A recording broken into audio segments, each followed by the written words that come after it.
In the beginning of our story, there was a brave king who went into a dark cave with his soldiers, chasing a scary dragon. As they got close to the cave, the king saw something strange. Suddenly, the dragon attacked with fire, defeating many soldiers. With no options left, the king begged for his life in front of the powerful dragon. Then, our story moves on, leaving the dragon's cave. Years later, we're in a kingdom that's having a hard time. This place, different from fairy tales, is filled with hunger and sadness. In this kingdom lives Elodie, a princess who cares about her struggling people, not wealth. The kingdom gets hopeful when a prince from a rich place asks to marry Elodie. Her dad thinks this is a great chance to get out of poverty. Elodie doesn't really want to, but she agrees, hoping it'll help her people. So, she and her group go to the new kingdom, going through a storm at sea and seeing dragons. When she gets there, Elodie is amazed by the fancy palace, way fancier than hers. She gets a warm welcome and stays in fancy rooms, very different from her simple life. One night, Elodie sees fires far away from her balcony, making her curious and scared. The next day, there's good news. The queen likes Elodie and they plan the wedding for the next day. But Elodie and the prince talk alone. Worried, Elodie asks if he's being forced to marry.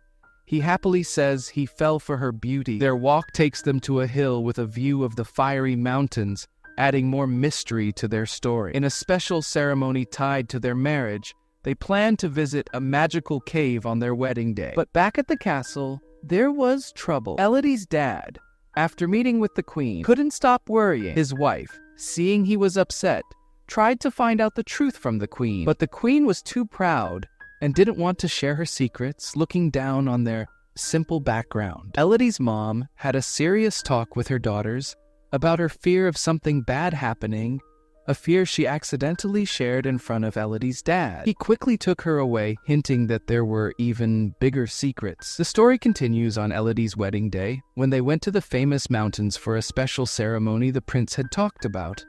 There, in a cave where everyone was waiting, the queen shared a scary story. A dragon that brought trouble was controlled 100 years ago by a king's big sacrifice. This unbeatable dragon made a dark deal. It wanted the king's daughters' lives in exchange for the kingdom's safety. This deal started a tradition, linking each generation. In a serious ceremony in the cave, the queen, the prince, and Elodie, after cutting and joining their hands, were announced as united. But things went wrong when the prince, instead of a loving gesture, dropped Elodie into a deep hole. She passed out from the fall and woke up alone. Her screams woke up the old dragon. Stuck with no one to save her, Elodie was determined to get out of the slippery hole. She found herself among things left by others who had been there before. It looked like a lot of stuff from girls was there. In a moment full of tension, Elodie saw a sudden flash of fire light up the sky. It wasn't just any fire. It was fire from a dragon, turning bugs in the air to dust. Faced with the dragon, Elodie felt really scared. The dragon, curious, asked for her name. After hearing it, the dragon said in a cold voice that Elodie was part of a serious deal and was supposed to die by its hand because of the royal blood in her. But Elodie wasn't going to just give up. With bravery she didn't know she had, she ran away from the dragon.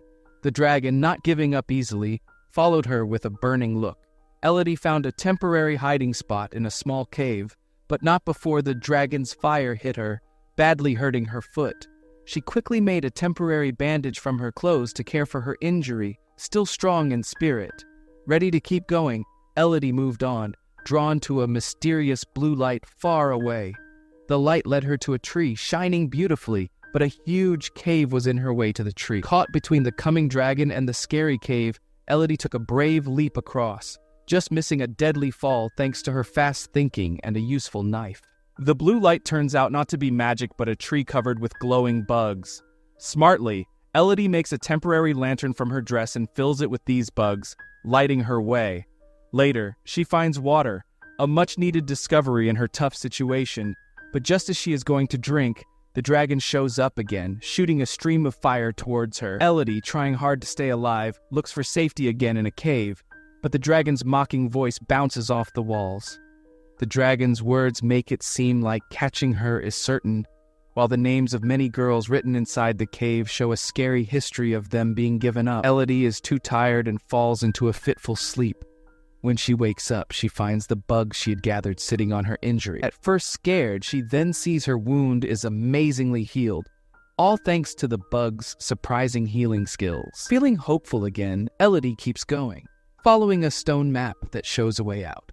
But her way is blocked by a dangerous field of big rocks, testing her courage.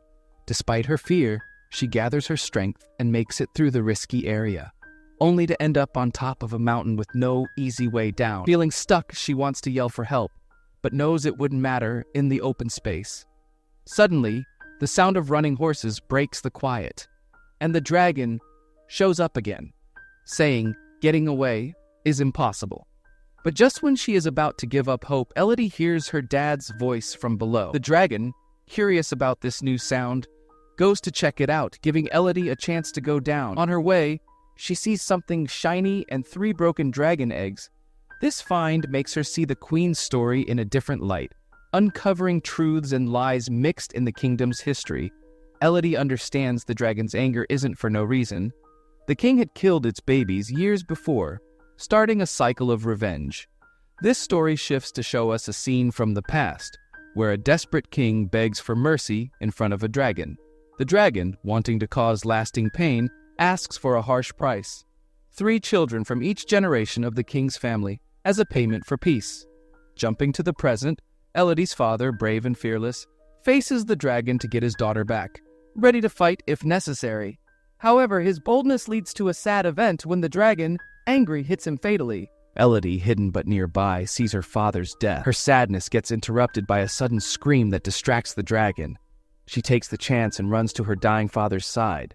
His last words encourage her to keep going for their family, who wait on their ship. With a heavy heart, Elodie runs away, avoiding the dragon's fire as she bravely leaves the cave.